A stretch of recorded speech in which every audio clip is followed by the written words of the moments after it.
Hello folks in 090, I'm going to slip there for a second. You are technically in 113, but this is for the 090 supplement, algebra support. All right. I'll show you the calendar, but I'm just doing this as it is sort of on the fly.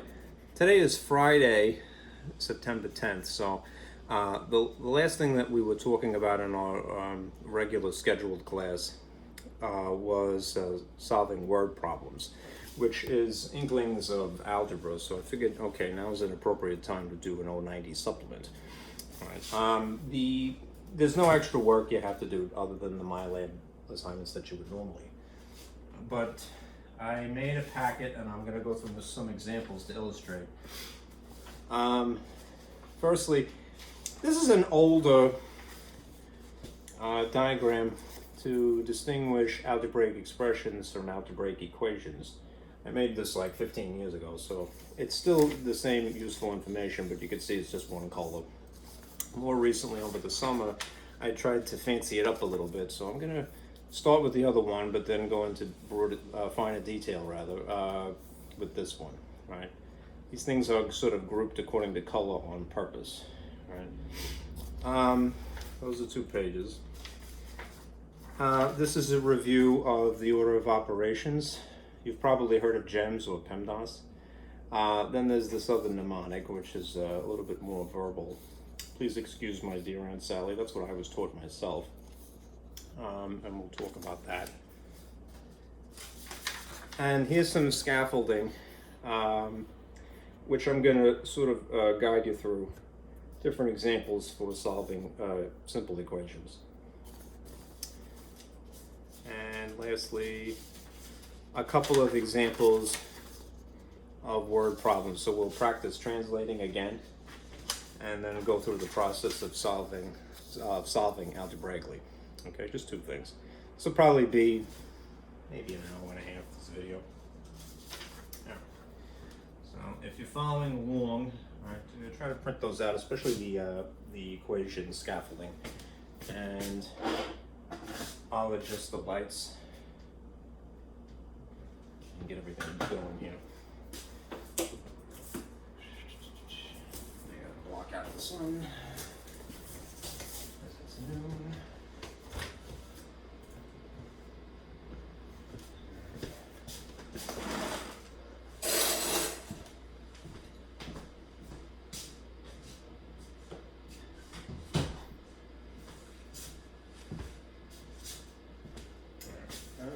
Let me just check that this is clear enough to read.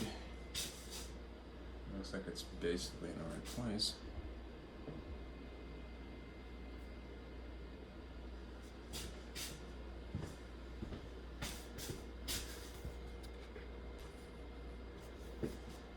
Yeah, that looks like it's reasonable.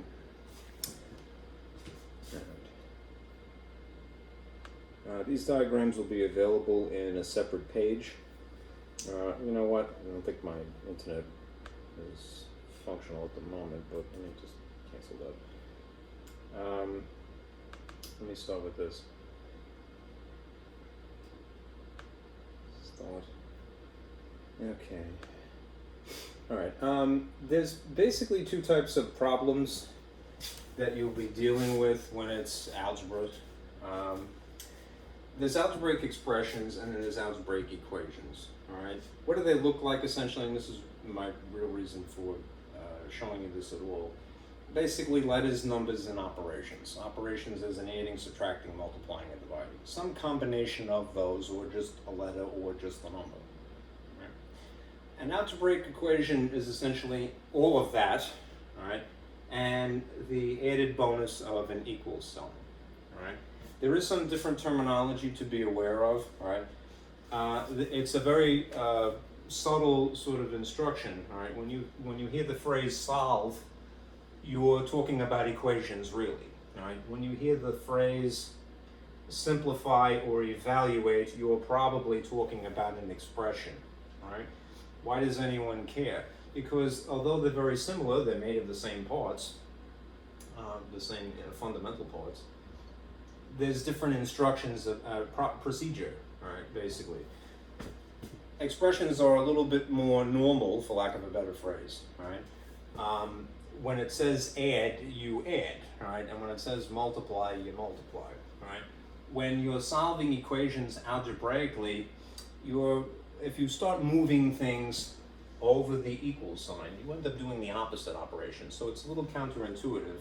And it's part of the reason why a kid resists you when you first bring it up, because they just got, 5 years of school that says, well, that symbol means that I'm going to add. Why are you telling me to subtract?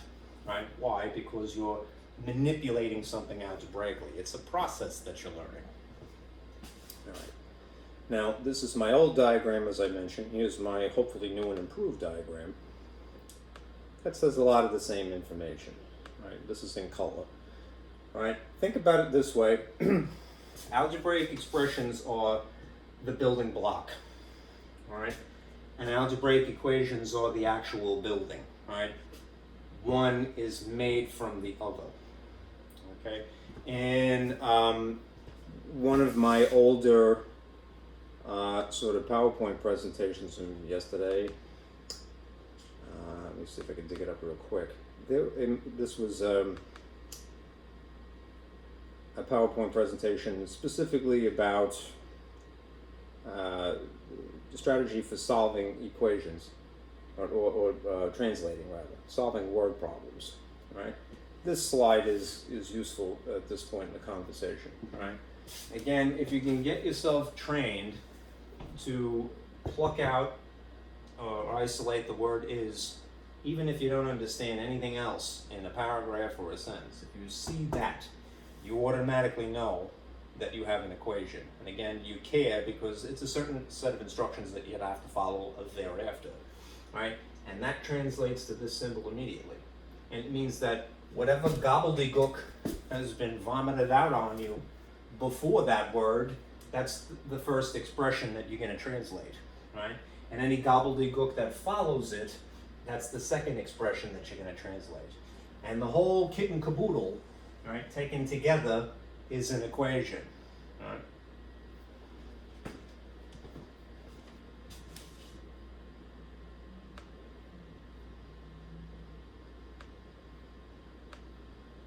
All right, now, here's some of the same information. I put it in purple because, I don't know, purple is, I think, indicative of importance.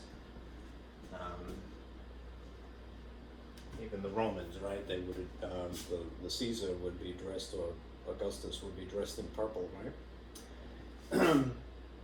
An algebraic expression, again, could be just a number. It could be just a letter. It could be some combination of letter and number, and what that means is that there's going to be an operation involved, right?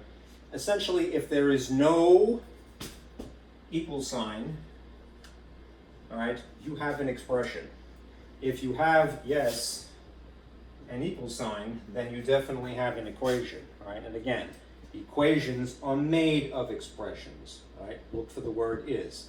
Reserve the word solve, even though everybody knows what you mean. So, the word solve and simplify people mistakenly will use interchangeably.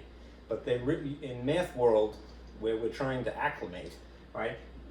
Get in the habit in the long run of reserving this word for when you're talking about this thing, right? Because it does specify a certain set of instructions, right? Solve equations, you simplify expressions. Okay.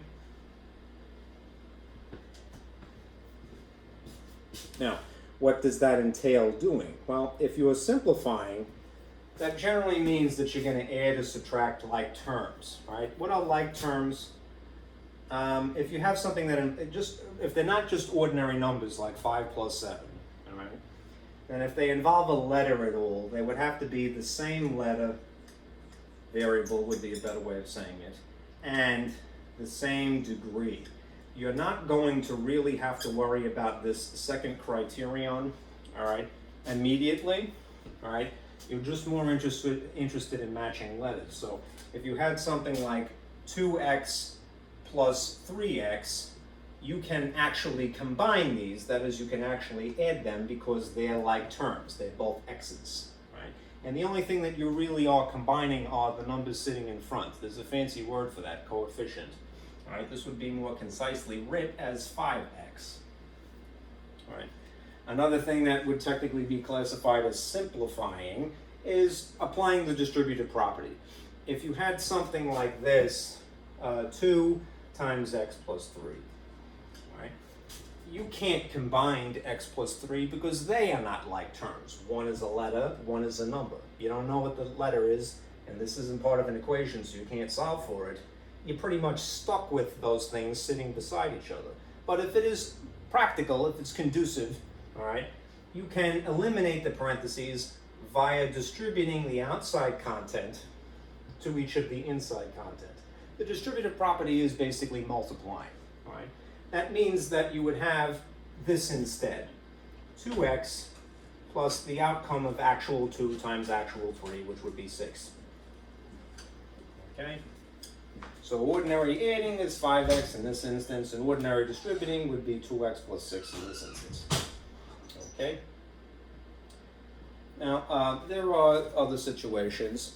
Sometimes they tell you what the letter actually equates to. And in that instance, you have to evaluate.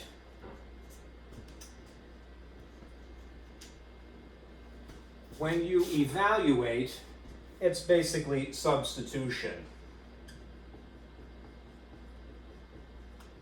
All right, you're basically plugging a given value in place of a letter. Okay? You see that instruction, evaluate, they're telling you that x is equal to 5 or something, right? And then you insert that into your expression, and then you follow the order of operations, which is what I have here. The order of operations is something that everybody must conform to, right, in order for us all to arrive at the same solution, right? If people just do, and you could add correctly, you can multiply correctly, right? But unless you do those things in the appropriate order, and everybody agrees to the order, you're going to get different answers, right? Every now and then, when you're on the internet, right, you see one of those silly sort of memes about, oh, Americans, they can't figure this out. It's just a string of like adding, subtracting, multiplying, or dividing, and there'll be a big, hubbub debate about whether the answer is 19 or 1, something like that, right? Why? Because people don't know the order of operations, right? Well, they don't remember it, right? Well, trust that there is one answer, right? And everybody must agree to it, right? That's the one thing that's nice as a teacher. When you're teaching math, you're less likely to get into an argument with people because it's just math, right? Everybody has to agree to the same set of rules. It's not about how you feel, right? Feelings are very important, but they're more important for an artistic purpose, Math is more about thinking in a linear or logical fashion. Anyhow, the order of operations is a perfect example of that, and I'm going to review it in a minute. This is an odd case here. You see something called a rational expression. A rational expression is more or less when you have a fraction of some sort, a glorified fraction. Something on top, a line in between, then something on the bottom. This might seem to deviate from the order of operations if you're familiar with them, but it isn't, right? It's for a more basic reason, right? That the one thing that you end up having to do in a case like this, right, regardless of what you've done in between, is that if you can, you would divide as the very last thing. And once you've simplified the top, which might involve division by itself, right, and then simplified the bottom, which again just might coincidentally involve division by itself, if it is possible, say that you narrowed down the top to just 2 and you narrowed down the bottom to just 4, you could actually divide these, right? You could do the decimal division and end up with 0.5, right? Or you could simplify as a half, right? Those are just different styles of the same answer, right? A half is the same as 0.5, right? But do reserve this particular division, this bar, for dead last, right, in a situation like that. And sometimes it's not even practical to go the extra step, you just leave it alone. Okay? All right. Now, over here, part of the overview. This is the frequent bane of a child's existence when they first see it, unfortunately, because again, it's counterintuitive, right? When you solve algebraic equations, again, make this distinction. What you see is not what you get, right? What you need to understand is that there are operations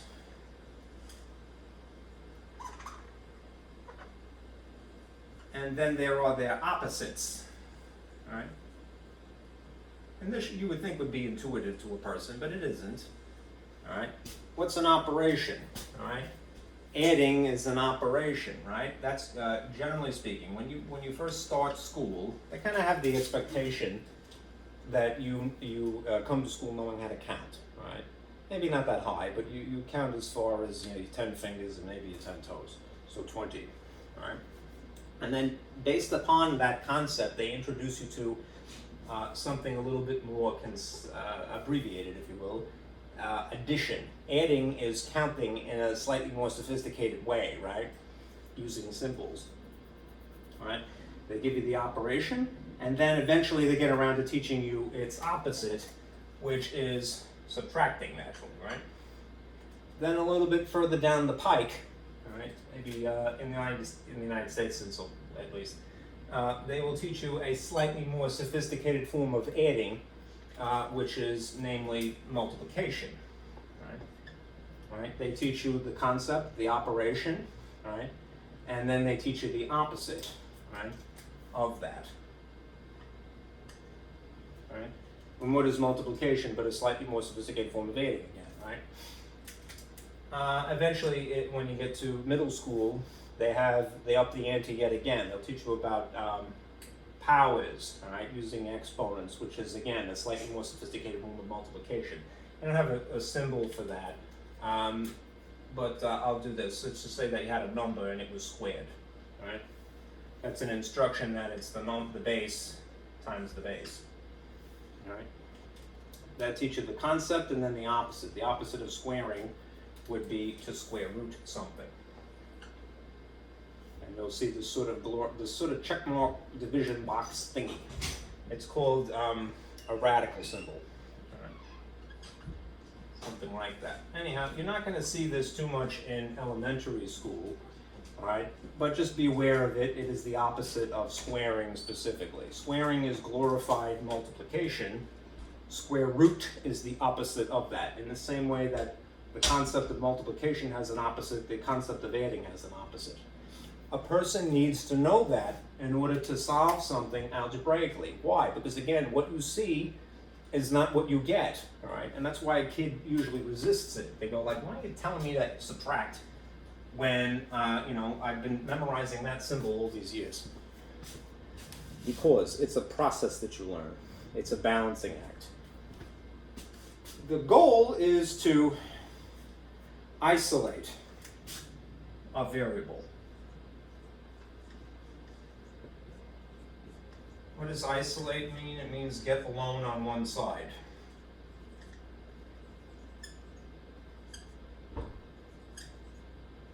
And typically it's the left. Doesn't have to be, but it's useful that way. How do you do that? Well, you move stuff over the equals, right? And when you do that, whenever you move something over an equals, you perform it as an opposite operation, right? Rather than the operations as they are, right? Regular operations are for expressions, whether simplifying or evaluating.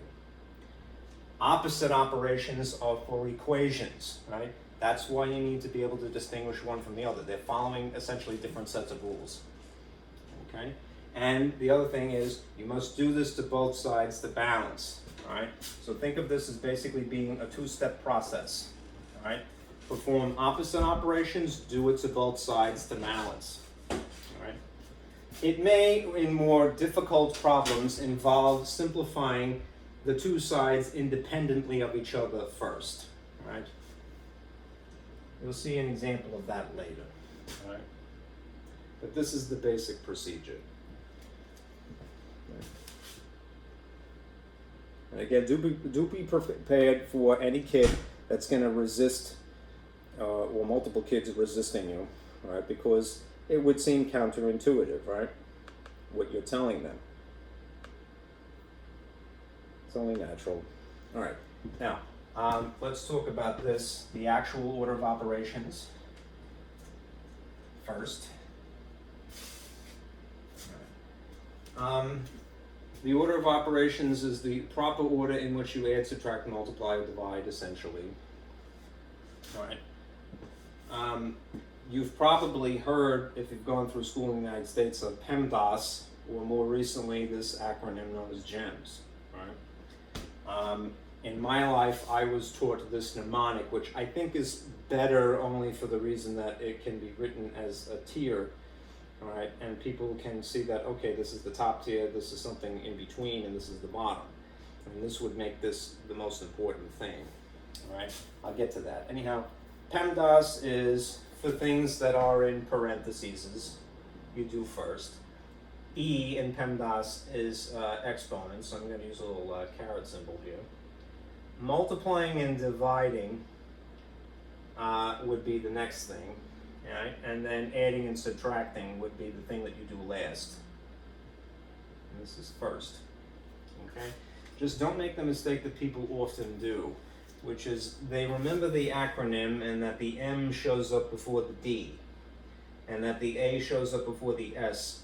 And then they go, oh, multiplication always before division. Not so. The only reason that it's arranged that way is because it's easier for an English speaker to go, I remember that, right? Because it looks like a word. It's an acronym, right? I think that's really the reason for GEMS, right? The more recent incarnation of this order of operations. They've tried to not allow you to avoid circumvent a confusion, right? So instead of saying parentheses, which can be written either in this style or this style, brackets, right? They use the word GEM, the abbreviation for groups, right, that you do first, right? E still stands for exponents, and then they favored using the M for multiplication, and then the S for subtraction, okay? They still mean the same things, all right? Multiply, divide, add, subtract, but it's a more concise acronym, right? And it's not automatically A, right, as the next thing in between M and S here, okay? Anyhow, this is a little bit better, I feel, which is why I want to propagate it. All right, the mnemonic. An acronym is a mnemonic as well, but this is a more verbal, because it's a whole word, mnemonic. Mnemonic is a memory-saving sort of concept. All right. Please excuse my dear Aunt Sally. The initials of each of these words refer to the operations, right? I draw this diagram as such because I want you to make this distinction. The things that are in parentheses is intending to draw your focus, all right? All right, so if you see parentheses, all right, you deal with the innermost first. All right. If you have one embedded inside the other. If you have parentheses like this, right, you do the one on the left first, okay? Excuse, I purposely put the little caret upward pointing arrow symbol to refer to exponents, because a lot of times at this level, you don't have anything beyond squaring something, maybe cubing, which would be, raising an exponent of 2 or raising an exponent of 3. Remember, it's an amped up version of multiplication, which is why it's arguably more important than regular multiplication. Do that second, all right? Multiplication and division are opposite concepts, but they're still equally important. Do those third. When you're trying to decide which of those to do, all right, you do whichever is on the far left.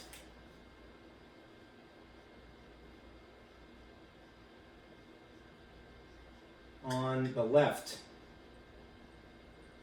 So a lot of times, again, people will make the mistake innocently. They'll go, wow, my is on the left in the acronym. or in the mnemonic, right? In the problem is what we're talking about, right? If division happens to be the operation that is on furthest left, then that's the one that you do first. It's only arranged this way because it's easier for a person to remember the whole thing, right? My dear, you don't say dear my, right, in English. Same issue with adding and subtracting, right? Aunt Sally is referring to adding and subtracting. Which of those do you do first, right? Whichever is left. English gets you in trouble as a math teacher all the time, let me just tell you. All right, whichever is on the left side. If you just say whichever left, then people think left as in leftover, right? As opposed to a left as a side. Okay? Now it's a little hard to see, but let me just reread what is written down here. In any case, remember, multiplication and division are equally important. Similarly, addition and subtraction are equally important. Always work equal concepts, those two each, from left to right, whichever is leftmost in the problem, not just in the mnemonic or the acronym. Okay, and in this situation we have, again, a parentheses, whether it's that style or it's the brackets instead, you do the innermost grouping first, right? And if you have two sets of groups, you do the one that's on the left. You zero in on that, right? That's the whole point of the illustration. It's meant to get your attention. Okay. All right. Now let's see. Let me give you an example, and then we'll move on. I'm going to use my bootleg paint just to use as a background here.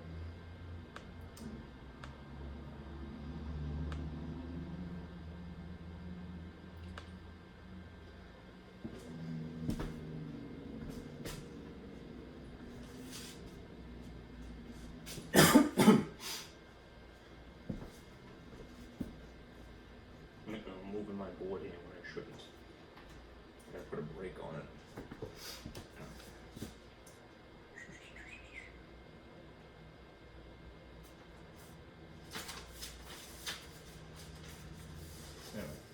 Anyway, here's a very simple one.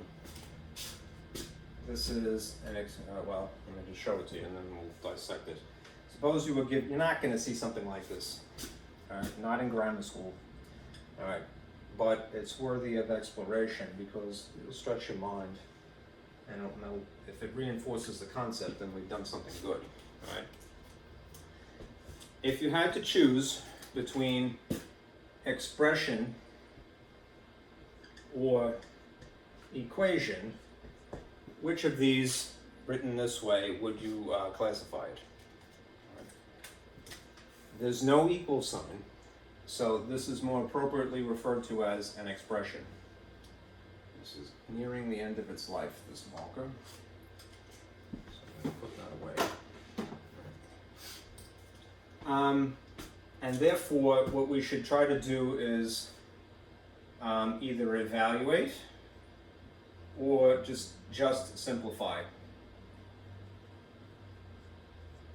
Now, you can't really evaluate if you don't know what the x's are. They would have to tell you and a little extra information and say that, well, x is 1 or x is -2 or something like that. So if you had to choose between these concepts, evaluating or simplifying, you would go with just simplifying, which means, again, you're going to try to add or subtract like terms. What are like terms? Things that are the same letter and also the same degree. Degree is the exponent. You don't really have to worry about that at this level, all right? And nor in this particular example. All right, now, you could probably stare at it and go, oh, I already know what the answer. But one of the things that you yourself must resist, and you must teach your students to resist this too, is to do things automatically in your head. Why? Not because you can't be macho. There's no room for macho in intellectual society, by the way. It's not that a person shouldn't be proud of their ability to do things in their head, but the thing is, you're talking to other humans, right? Whether they're your classmates, your friends, your family, or your teacher, or vice versa. And they can't see your thoughts, right? Unless you write them. So the skill of writing, not to digress too much, is imperative to teach a person and to encourage the use of, right? This is how we communicate.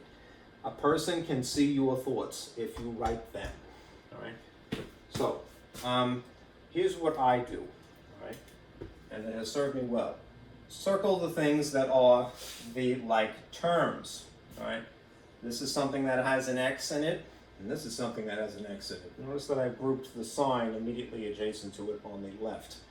And then I tie a little string to them, right? These two things can be legally added or subtracted because they qualify as like terms. And what does that mean? It just means that you're going to combine the coefficient, that is the number sitting in front here and the number sitting in front here. What's 3 plus 7? 10. What's the thing that unifies them? They have a letter X in common, right? And that's part of the answer. And then you move on to the other like terms, which are regular ordinary constants or regular ordinary numbers. Again, what do? I draw a little, sort of visual cues for my own sake, all right? Especially if this is a long and complicated problem. Draw a little box, all right, around this. Draw a little box around this, all right, and tie these together. They're like terms. They don't have a letter granted, but they're regular ordinary numbers, so they qualify, all right? What's 11 plus 2? All right. 13. And that is your answer, all right? That is simplifying an algebraic expression. Algebraic because it involves a letter somehow. Okay? 10x plus 13. Not too complicated. All right. What about equations? Right. There's more than one way to write something naturally, but this is the way that I would encourage you to write your own work when you're solving an algebraic equation. All right, again, the very fine print, which may be hard for you to see unless you print this, I'll read to you, because it's just reinforcing what I had stated earlier.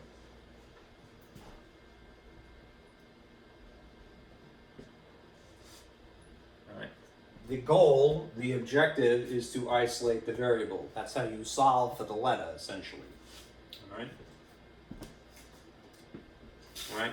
In order to solve for that letter, for example, x would equal the number 2. All right. You are done when you've gotten to basically that idea of when you get something to look like this, letter equals just a number, then you are solved. All right, i.e. you are finished. That's how you know you're done. Okay? That's the objective. You want just one sad looking letter on one side of the equals and just one sad looking number. I shouldn't say sad, but lonely is what I'm getting at. I'm projecting too much in my math here. Okay. And how do you go about that process? Well, you move numbers from one side of the equals to the other. All right. You simplify by combining like terms. Sometimes this is, again, not to confuse you, but because the building block is made of expressions, you may have to simplify first, all right? That is, you play according to the usual set of rules independently before you start moving things around, all right? Perform regular arithmetic, that is, adding, subtracting, multiplying, and dividing as they actually are, before applying algebra.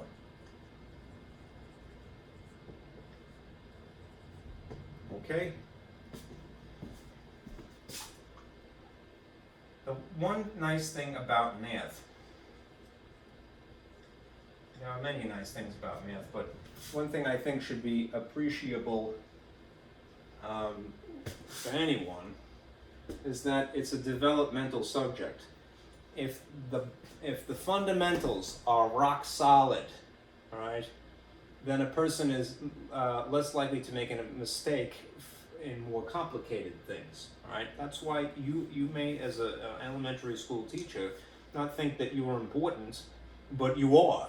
You are more important than any other teacher on earth. Kindergarten teacher, first grade teacher, whatever. Why? Because you're making the foundation for a person's life, right? All right, academically and intellectually. All right. So when it comes to the concept of math, the monumental task for you, right, is to make sure that a kid feels safe, right, warm and comfortable with the subject, namely arithmetic. If they're comfortable with that, then they're not going to be scared of that, all right, algebra, when the time comes. All right, now the process is to move via opposite operations and, if necessary, to simplify regular operations. All right, now here's some examples. All right, what I'm going to give you is 4 basic problems and then 2 slightly more complicated problems.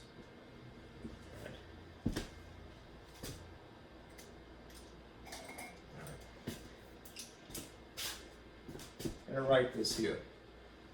4 basic equations. Here, here, here, and here.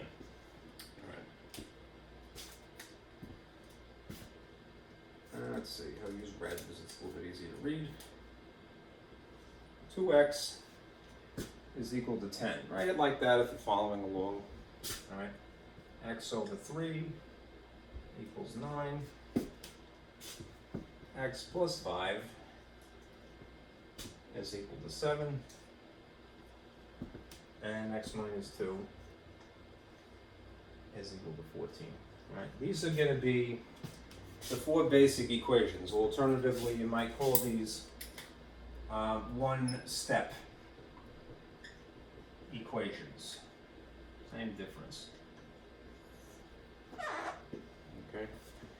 Now, you might intuitively know what the answer is already, and again, as a person who's been doing this a while, you're going to naturally be met with a little resistance by your audience. The kids are going to go, why do I have to write this? I already know it in my head because I'm a little genius. Well, that's great, all right? You write things so that other people can see your thoughts, all right? You're also, and this is a little bit more philosophical, you don't really care. The objective is, incidentally, to get the answer for x here, here, here, and here. The goal really is to train your brain to follow a certain instruction. You're learning a procedure, right? A kid might find that a little bit harder to grasp, right? But I would nonetheless persist as the adult in the room, all right? Be gentle, but make sure that you say that a lot, all right? The answer is interesting, but it's not the real goal here. The goal is to learn a process for those situations when you can't just stare at something and you know intuitively, right? Anyhow, when you have a situation like this, a number bunched up against the letter, what's the operation going on in between them to begin with, right? It's multiplication, right? There's no simplifying that you can do on this side of equals. There's no simplifying that you can do on this side of equals. So the best that you can do is drag the 2 from here to here, all right? And if you go over equals, you perform the opposite of the operation here. So what is the opposite of multiplying? Dividing, all right? In upper level math, we tend not to use the colon with the line. We just use this line, all right? So you would divide by, maybe I'll write it down here.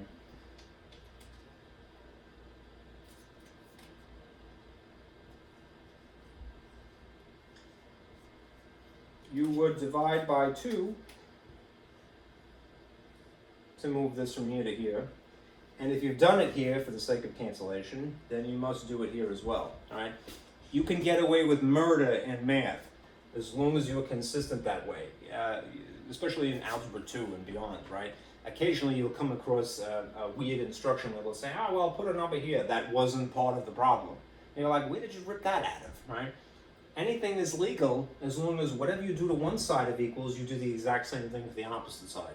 All right? It's very empowering once you get relaxed about it and you go, okay, that's fine. It's all legit. Anyhow, what's left over after this cancellation effect? Why is it canceling? Because it's 2 divided by itself. 1. Do you have to write 1? Not if you don't feel like it.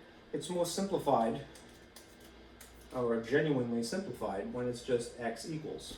Right, maybe I'll put this in black, not to confuse it with what's written underneath it. Right. The x, the letter, is equal to the outcome of this. What's 10 divided by 2? 5. Again, if you are blessed with a certain degree of confidence that you knew what the answer was before the process, great, all right? But we're trying to establish a system for when it's harder to guess, all right? It's harder to, make an educated guess, all right? Here again is another problem, all right, where you see the letters on top here, now the digit is underneath it. You could rewrite it as 1/3, all right? But it's probably just easier written in this form, all right? Again, this is an expression, this is an expression. If you can simplify them to begin with, do so. It's not going to happen in the case of a one-step equation, but good to check, all right? We need to get this letter alone. We need it to be letter equals number. So in order to accomplish that, we would have to move the number from one side of equals to the opposite. In this instance, what is the opposite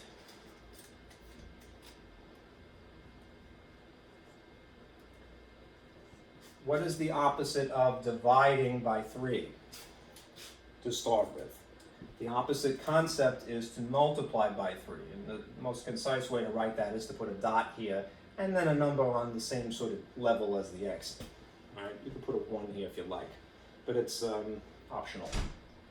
That's another thing. Math people, they leave out ones and zeros and decimal points and positive signs when it is convenient.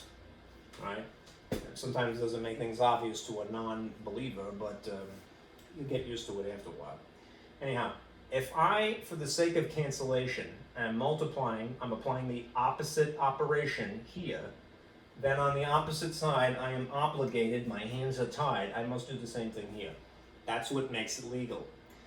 These things will cancel for the same reason that something over itself would reduce to just the amount of 1. So you don't have to put 1 is optional. What are you left with? You're left with the thing that you're looking for.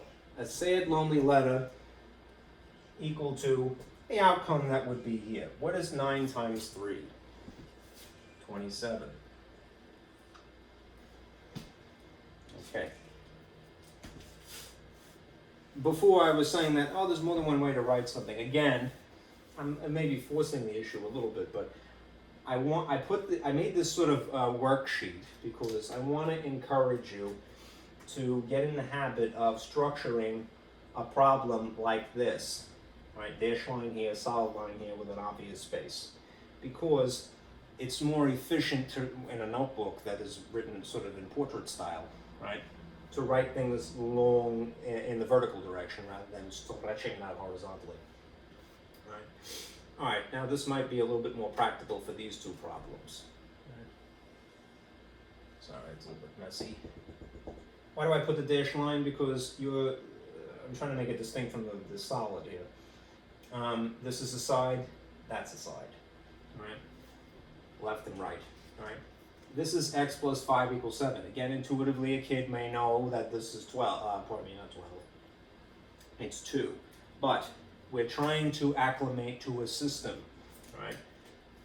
You can't simplify this, but you can move this from here to here. And since you're going over equals, you're going to perform an opposite operation. What is the opposite of adding 5?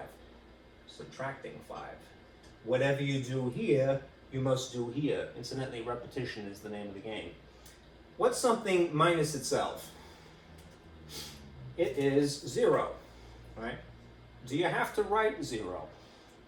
If it is convenient to not bother, then don't, all right? What are you left with? X, which is what you're looking for, right? And then the outcome here. What is 7 minus 5? 2.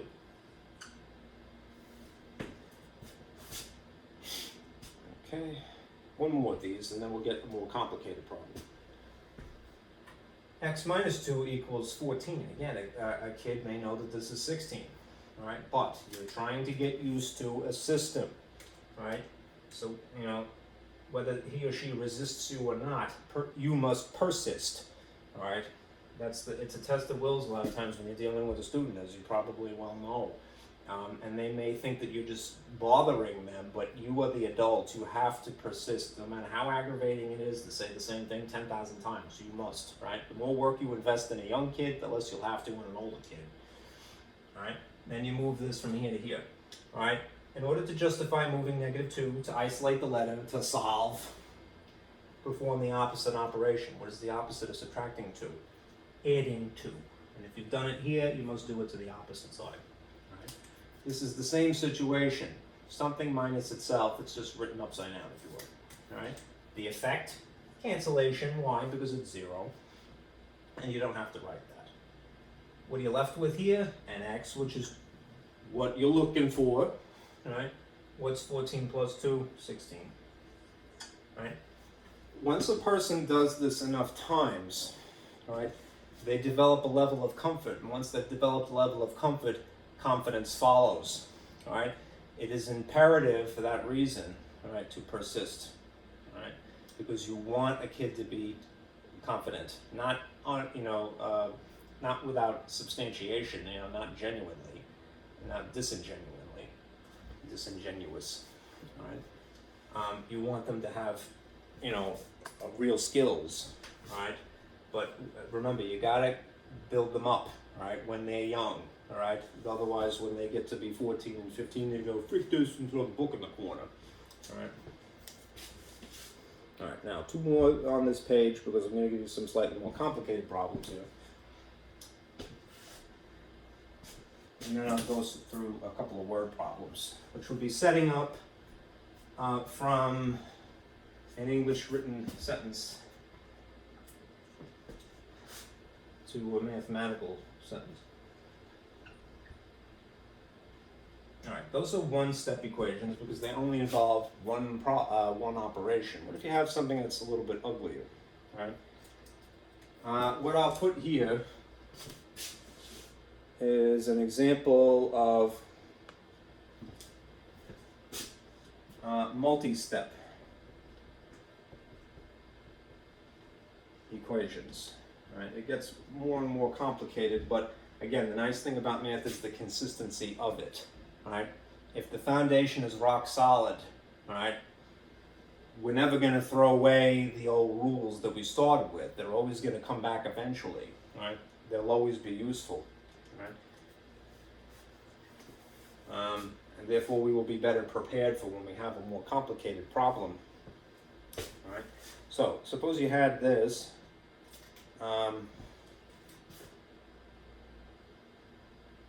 2x plus 3. It's a bit too dirty at this point. And then 13 over here. And then another one. This is probably the ugliest that you'll ever see. Well, when you get into 114, you might have quadratics, but we'll get there when we get there. All right. It's not going to be bad. All right. You're going to be fine. Okay. These are multi-step because they involve more than one. That's really what I'm getting at. More than one operation, essentially. All right, now, this is the easier of the two, so let's look at this. You have this expression here, 2x plus 3, all right? These are not like terms, so you can't really simplify these. So what are you going to do? You're going to start to drag things over the equals from here to here, therefore you're going to perform opposite operations. Now, which of these two things should you move first? All right, remember, you're moving the numbers for the most part. The 3 should you move, or should you move the 2? All right? When it comes to ordinary expressions, when you're following the order of operations, and we're not right now, you do multiplication portion of the show first. When you're dealing with algebra, which again occurs whenever you move over equals, right? You do the easier thing for the most part, right? So I'm going to specifically move the 3 first. So if this is added to begin with, to justify moving it, what's the opposite of adding 3? Subtracting 3. And if you did it here to balance, to make it legal, you do the same thing on the opposite side. there is strategically, every single time, a cancellation effect.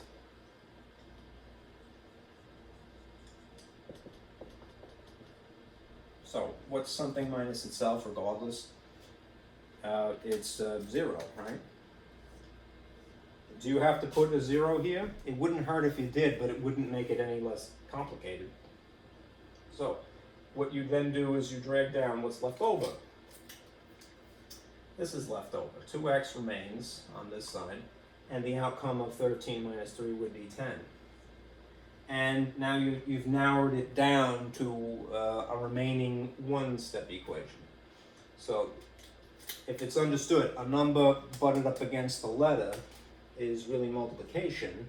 If I want to now justify moving the 2 from here to here, what is the opposite of multiplying by 2? Dividing by 2.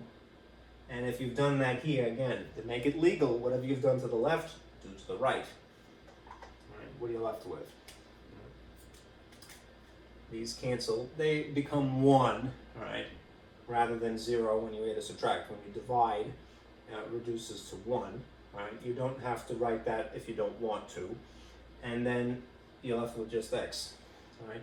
And the outcome here, what's 10 divided by 2? 5. Coincidentally. All right, now, this one is a little bit uglier because what you have is, to analyze, you have a letter, a number, and then on the opposite side, something with a letter, and then a number. You don't have what you even had in this situation, which is letter, number, number. You have something slightly uglier. Plus or minus, plus or minus.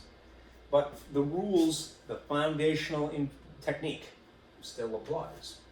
If you want to move something over equals, regardless of how ugly it is, you're going to still perform opposite operations to accomplish that. Right? It's a little bit harder to see sometimes because, again, math people, unfortunately, for better or for worse, they leave out zeros and ones and decimal points and positive signs. So if there's information that's missing, all right, you could always fill it in. Like, for example, what is the sign of the 7 here if it's not written? What would you assume it is? It's a positive, right? So I'll put that there because it will be helpful later. All right. Now, we've got to get it to this situation. Letter on one letter, one side, one number on the opposite side. Does it have to be on the left, specifically letter on the left? No, but I like it that way personally. I think it's easier to read. So, I'm going to do what I had done before, which is move the number over to the opposite side. So I'm going to move this 4. If I want to justify moving 4 from here to here, where its buddy is, its like term, all right, I do so via opposite operations. What is the opposite of subtracting 4? Adding 4. And I'll put a plus 4 here. What is going to happen again by design, strategically, is that there will be a cancellation effect because it's something combined with its opposite side self, all right, via adding and subtracting. The one nice thing, again, about having this sort of scaffolding to fill in is that it leaves adequate space if you need to do that again. If you don't feel comfortable, drag everything down. What's left over here would be still 8x. Nothing here unless you want to put 0. And this plus 7x technically here. And then the outcome of 1 plus 4, which would still be 5. All right. Now, we've made progress, but we're not finished yet because, again, this does not look like it's supposed to when it's finished. All right. Letter equals number. So I have to move this chunk here, this term 7x. The mistake a kid often makes is that they will erroneously take or mistakenly take minus 7. That's partly correct, right? But I'm going to draw another tier since I didn't take advantage of the space here. And sort of do that, but also remember, I'm not just taking the coefficient when I add or subtract. When I add or subtract, I take the whole term. Take the whole term, not just the number. I think I moved my projector a little bit, so pardon me my screen. I really got to put the brake on this. So, in other words, I'm not just taking the 7 when I put this here. I'm taking the letter with it. When you add or subtract, you take the whole chunk, the whole term. When you multiply or divide, you take just the coefficient generally. All right? So, what is to justify moving O over equals, what is the opposite of adding 7? Subtracting 7 with an x coincidentally attached to it. I take it from here and I park it underneath the thing and most closely resemble its like term. And then I talk myself through the process. Usually, again, you're met with a little resistance naturally because the kid will go, hey, I don't know what x is. Yet, right? Doesn't matter. By sheer logic alone, even if I don't know what x is, that's the objective here anyhow, it's something minus itself. What is anything minus itself? 0. I don't need to know what it is yet. Right? What are you left with here? 5 on one side. And then the outcome here. What is 8 minus 7? All right? Just x. You could put a 1 if you'd like. All right? X is equal to 5. Just coincidentally. All right? So it does take a lot of practice, and then you get used to it. But that's take comfort in that, right? Nobody likes doing push-ups, right? But if you do a lot of push-ups over a long enough period of time, you get physically stronger. And it's like that with math too. It's a mental exercise, right? All right. We're all humans. We're naturally lazy, I guess, right?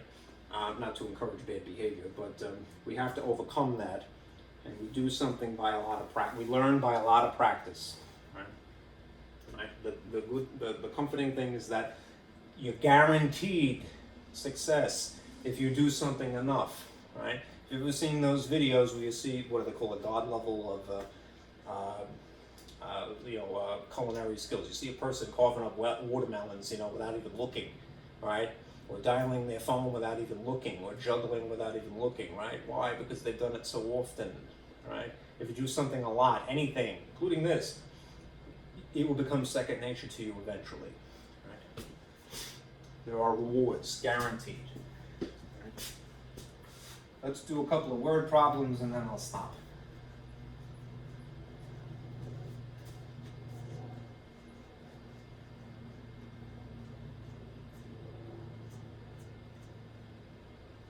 Blue is rather tenacious today. Come on. All right, let's look at these. It's just 2 word problems. This will be more or less the exercise once again of translating something from English to math speak, if you will. All right.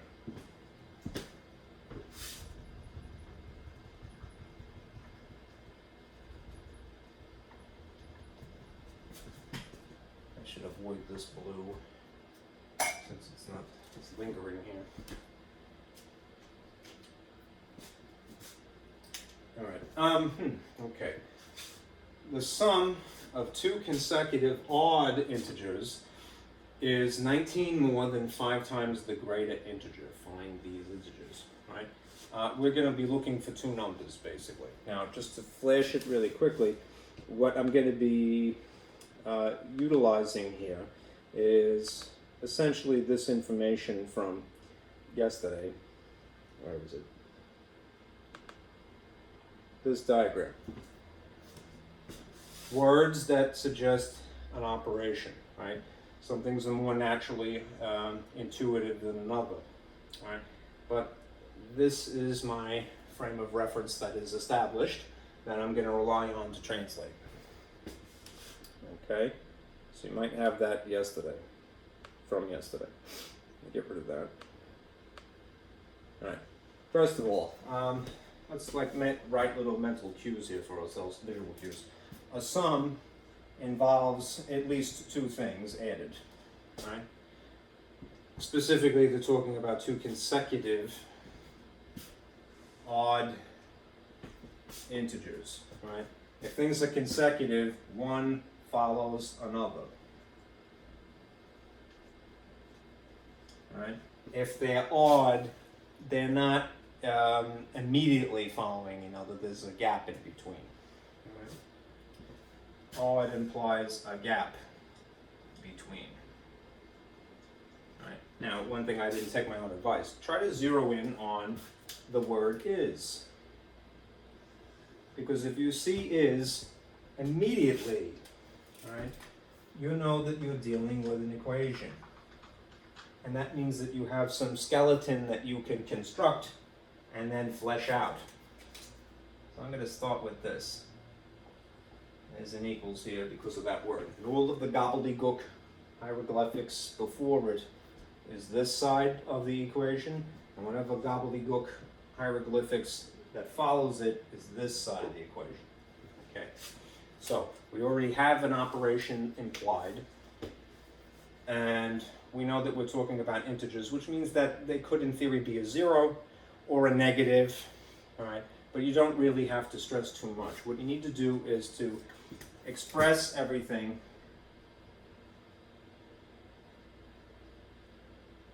both using the same letter, right?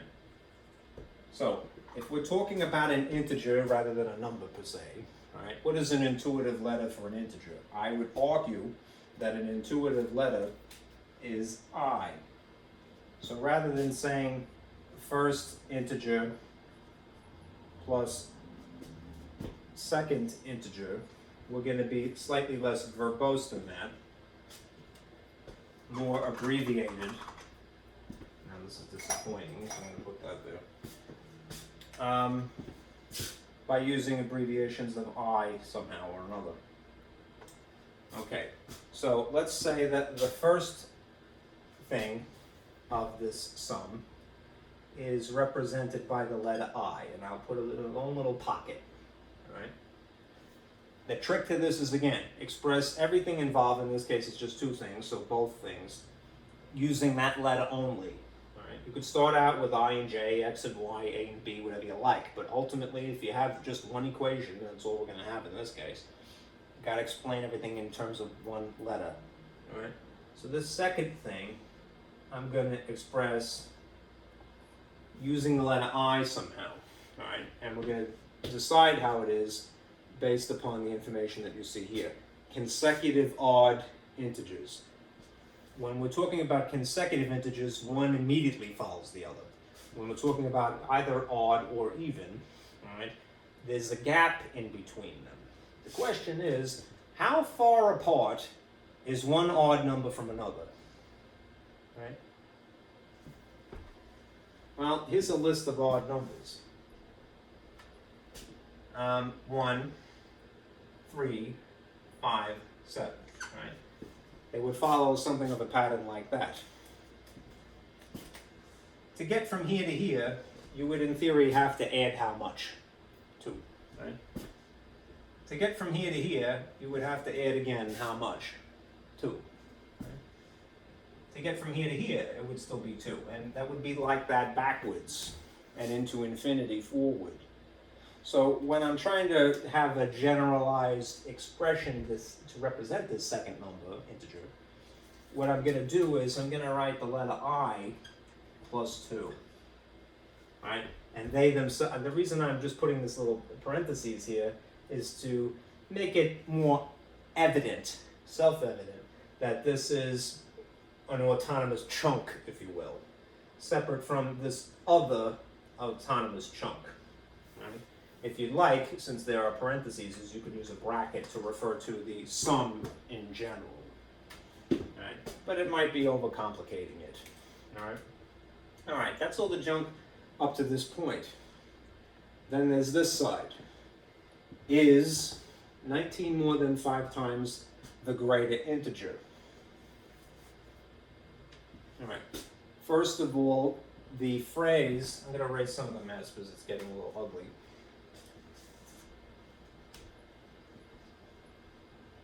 The phrase more than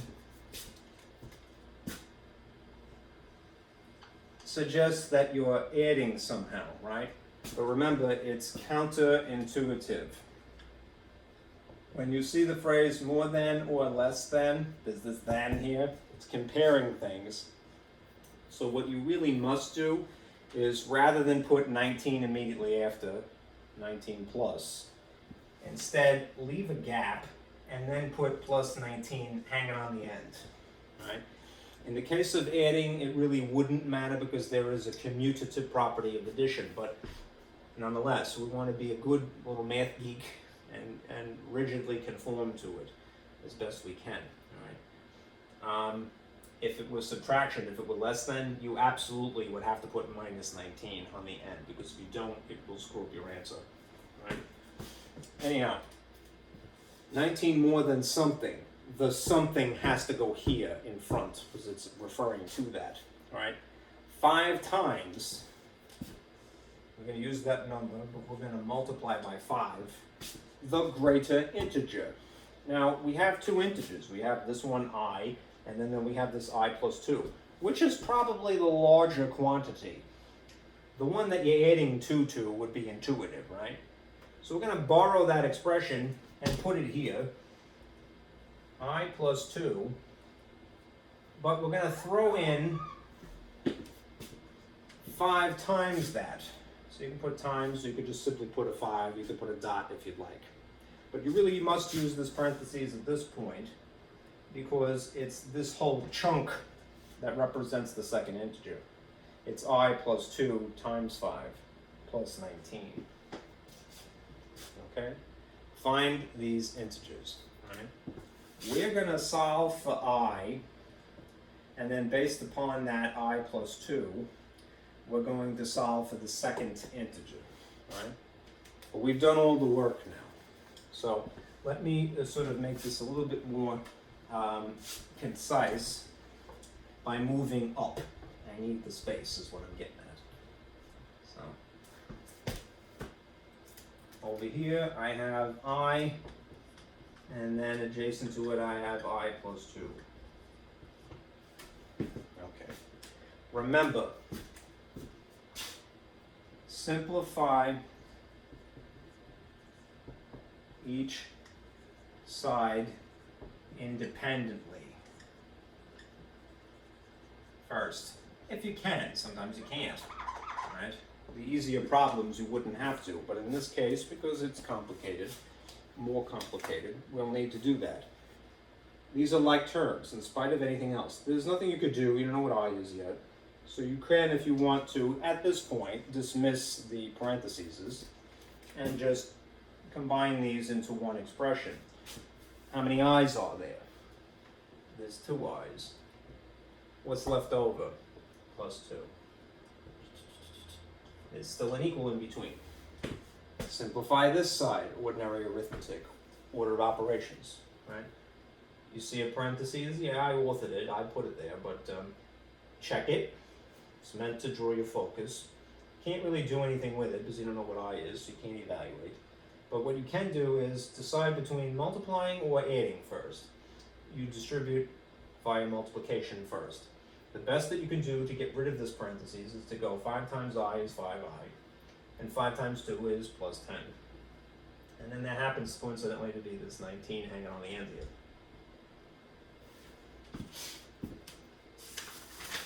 So, what's next? All right. This can be simplified further. So even if it seems tedious, I would, in my algorithm that I'm constructing here, duplicate what I can and crunch what I can. So there's a 5i here that remains, but these things can be tied together. What's 10 plus 19? 29. Right? Now I've gotten it down pretty much to what I had earlier when I was doing the multi-step equations, right? I have thing with a letter, number on one side, thing with a letter plus number on the opposite side. So I can't crunch these, I can't simplify any further. So now, having done the arithmetic, and that's just arithmetic because what you see is what you get, that's times, so that's times. Now I'm going to play the game of algebra. So again, because I'm short on real estate here, I'm going to move this up and do the work.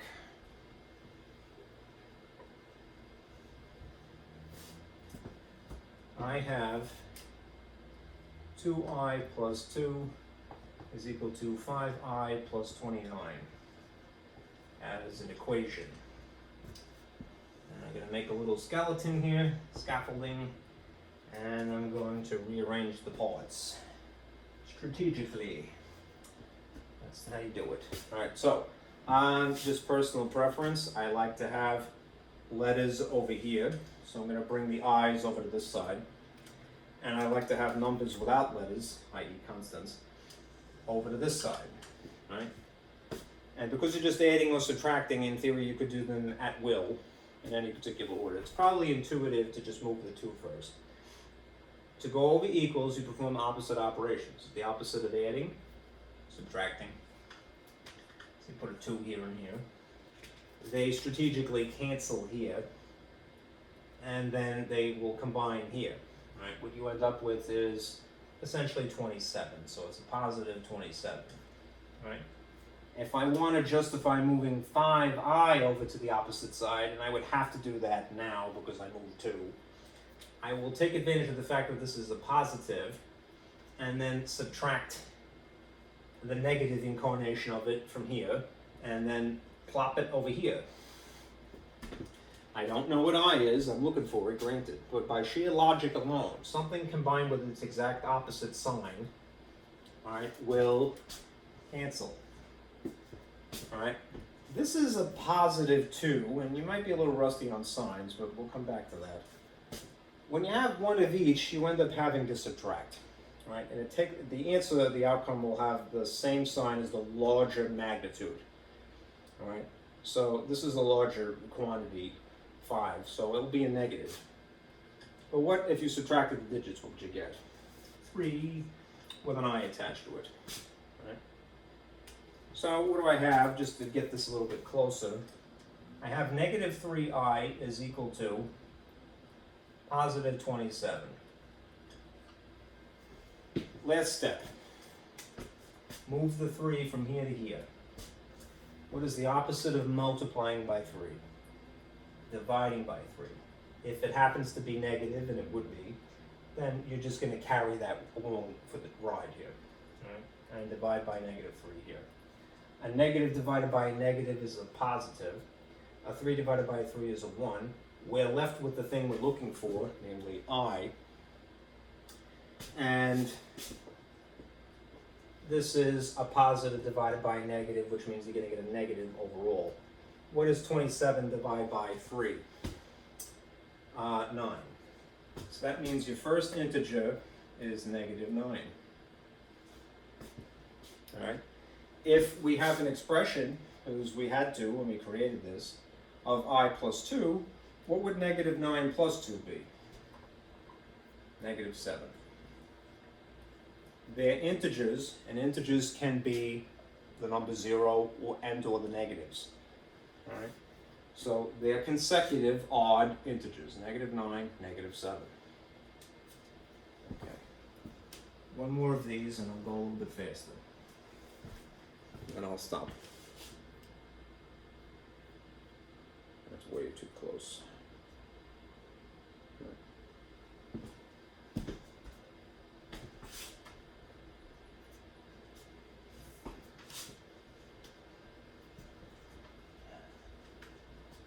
You won't see negatives too much early on in the semester, but it's another diagram I can give you. All right, but I'm going to hold off on that until we get to the appropriate time. All right. Anyhow, you have your calculator to verify if you feel a little sketchy about integers right now. That's still technically arithmetic. All right. For this last problem, a section of PVC pipe is 12 feet. All right. Is equals pipe equals 12. Right? A plumber cuts it into 2 pieces. Right? This suggests that it's going to be a sum without saying those words. Right? So something plus something, right, equals 12. Right?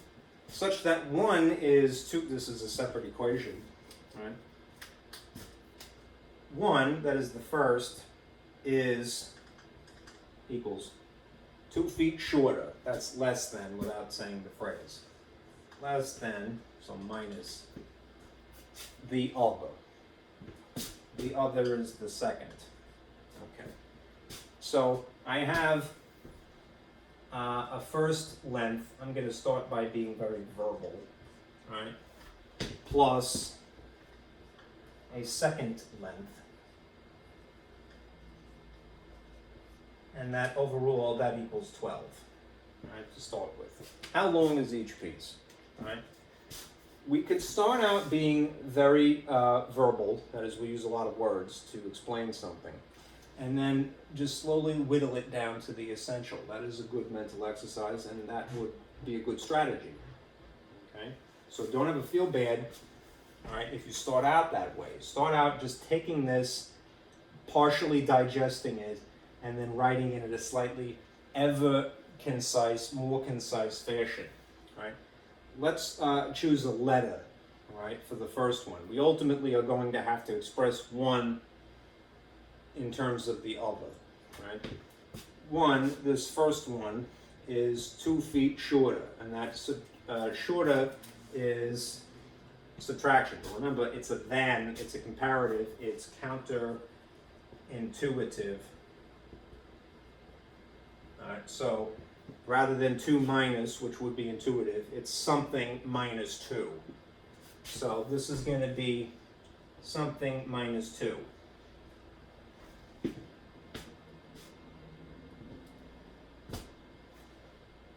Right? And then there's the other thing, right? That's something, rather than using a question mark, let's call it L, because that just seems intuitive. So it's a length, it's really referring to the second length, but that's the length minus 2. So this thing here, the second length, since that's the point of reference, that will just be L. Okay? And then you have 12 hanging on the end here. Right? That should be sufficient. Right? Now for the sake of space, I'm just going to write up here, with the lack of space.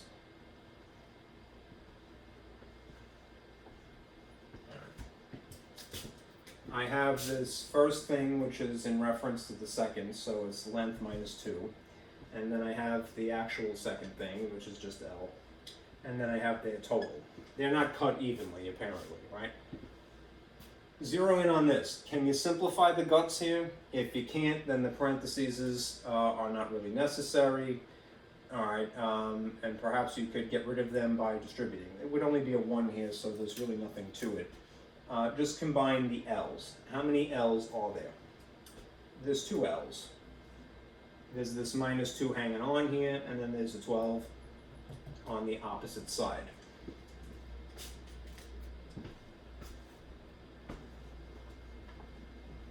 Puff, puff, puff, puff, puff, go away. Okay. I don't know why that doesn't work so well sometimes. All right. If this is what I have, 2L minus 2 equals 12, build a little table, separate out the sides, and rearrange algebraically. Start with the easier thing, move 2 from here to here. Opposite of subtracting 2, adding 2, do it to both sides that balance. There is strategically a cancellation effect. What are you left with? 2L. And then on the opposite side, they combine forces of 12 and 2, which is 14, right? All right. And now you have a one-step equation. If you have 2L is equal to 14, just for the sake of space, how do I move the 2 now from here to here? This coefficient that is attached to L.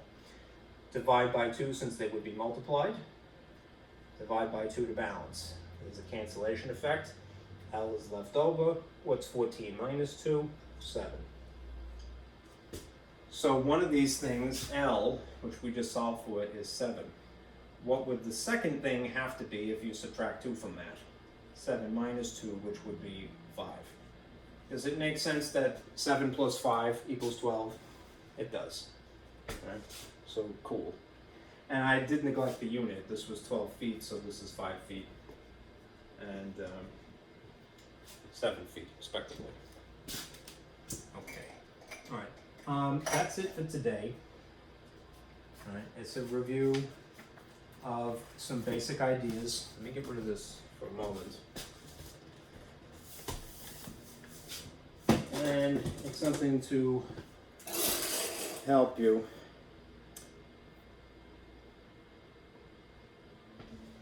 as you go and do through your MyLab homework. I'm sorry, I'm sort of hesitating here. All right. There's no additional work. It's just to give you some idea if you feel a little sketchy about algebra, what it entails doing. All right. I would bet money that you probably have seen algebra before. Even if you don't feel super confident in it, just trust. I swear, I wouldn't say this if I didn't believe it. All right. Anybody can do anything well if they do it enough. Okay. So trust yourself, right? There is actually a strategy to this, right? It's not just nonsense, right? There is a strategy, and you will in time propagate that to a younger generation. Okay, so good. All right, I'll see you again on Tuesday. All right, be careful out there.